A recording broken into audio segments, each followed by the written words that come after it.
Hi everyone, I chose a presentation on issues of intersectionality and race within the environmental justice movement. I wanted to choose a topic that was relevant to my life and my field of study so I could be more aware of the power dynamics that function within it. Environmental justice seeks to change unequal power arrangements by giving disenfranchised communities, often communities of color, a voice and empowering them to organize and get involved in the decision-making process.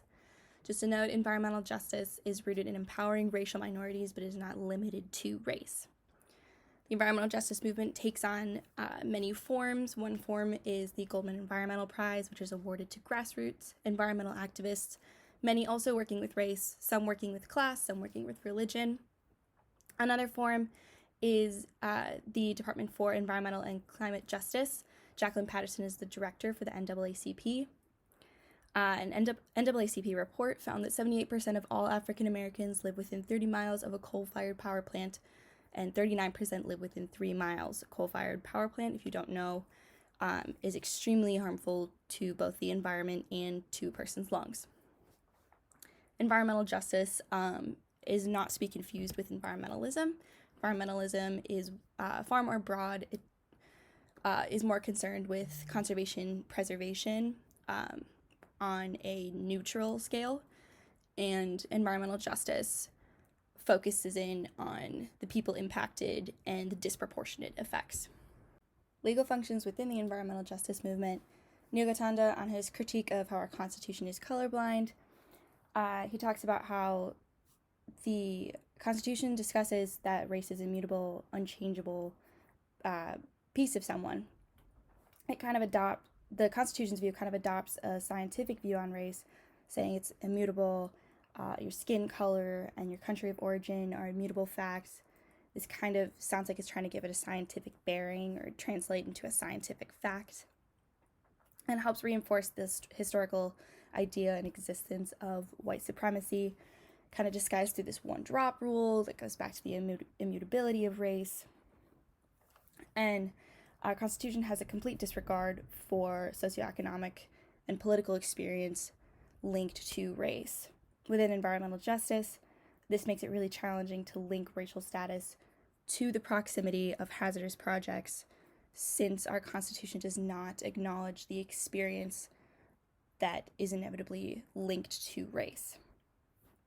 Crenshaw's discussion through critical race theory touches on the absence of a presence or a voice in legal studies to represent minority communities. This continues the colorblindness within the law. Race is not neutral or objective.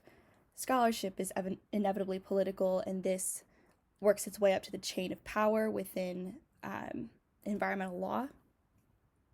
Our system of supremacy and subordination is created and maintained through this power and law that dismisses race. Lived experience is everything, and it's not acknowledged anywhere. Within environmental justice, the lack of power in minority communities enables environmentally hazardous projects to be placed in those communities without the voice, the power, the resources to say no. Intersectionality within environmental justice. Just to recall, intersectionality is how power, specifically white power, intersects on multiple levels of social injustice. This is about how power affects race, religion, gender, class, all that. Kimberly Crenshaw's interview on the urgency of intersectionality. She talks about the importance of expanding social movements, specific to this discussion, expanding current environmentalist movements to encompass the needs for all groups impacted. Right now they're very narrow to the people who have a voice in power and who are discussing this issue. The majority of environmentalist movements are founded by women, but by white women. So it's kind of this multi-level tier of people talking versus people impacted. The people talking are the white men in political positions of power, and the white women in the forefront of the movements.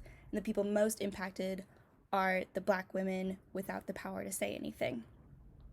In addition, our version of environmentalism, in the quote-unquote West, in the U.S., does not always translate to the rest of the world. So multinational organizations trying to make environmental plans don't always work the best. Collins on her ideas on Black feminist epistemology. She talks about how the core themes of work, family, sexual politics, motherhood, political activism rely on these paradigms that emphasize the importance of intersecting oppressions in this issue of U.S. domination by the white male figures in power, even the white females in figures of power. Some examples of intersectionality in environmental justice: Hurricane Katrina, the Black and lower class were left out of evacuation protocol. Evacuation protocol basically was, all right, everybody get in your cars and leave as fast as you can. And for those who, didn't have their own cars, lived in, inner city, lower class areas, relied on public transportation, they were completely left out of evacuation protocol. A non-US example, the Ganges River, there are a lot of communities living on it who believe in the holy power of the water. And this water is being diverted for other projects or polluted by government organizations, government agencies. And the people who, value this water for more than just a resource lack the wealth and political power and the representation of their culture in government to communicate the importance and keep it clean and try and do anything about it. This is where I really connect this topic to myself. I understand that I'm in a position of power just to be able to speak about environmental justice. And I want to understand, the many layers that go into it, so I'm not just speaking from a privileged position. The not in my backyard syndrome is the ability to oppose locating something considered undesirable in one's neighborhood, place of work, place of school, etc. The ability referring to wealth, political power, political representation, time and effort to oppose. NIMBY is not exclusive to environmental justice, but extremely applicable. And Mill's racial contract kind of highlights how this functions. He talks about the color-coded morality, which gives natural equality to white men, and it helps build this way of thinking that I don't deserve to have that near my house, or my kids deserve a safe place to play. And it allows people to ignore what about everybody else's kids, and projects don't just disappear when they're opposed, they just move where people can't say no. This is all about the epistemology of ignorance and how, as soon as it's out of your sight, whites won't be able to understand their power. It's a position of privilege and, a prescribed way of life. And it just continues this cycle of white supremacy and progressively becomes harder and harder to recognize. Current environmentalist movements will fail if they do not recognize the layers that go into environmental movements and environmental policy, and if they do not recognize the dynamic of supremacy and subordination and intersectionality. Our ideas in the U.S. of environmentalism aren't applicable everywhere. We have all these pieces of race, culture, gender, location to consider, and not one solution can encompass all. Like Crenshaw acknowledges, we can't try to address it all at once. There's no single issue struggled. We don't live single issue lives, as mentioned before. But we can recognize that all the pieces need to be addressed and are of equal importance.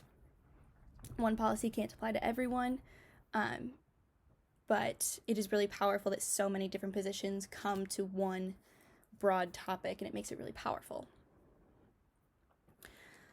Finally, understanding privilege is really important to environmentalist movements, and understanding that just getting to speak about environmental hazardous projects in itself is a privilege. Problems should be addressed the way that it benefits those in need, not in the way that people in power think or assume they should be handled. Thank you.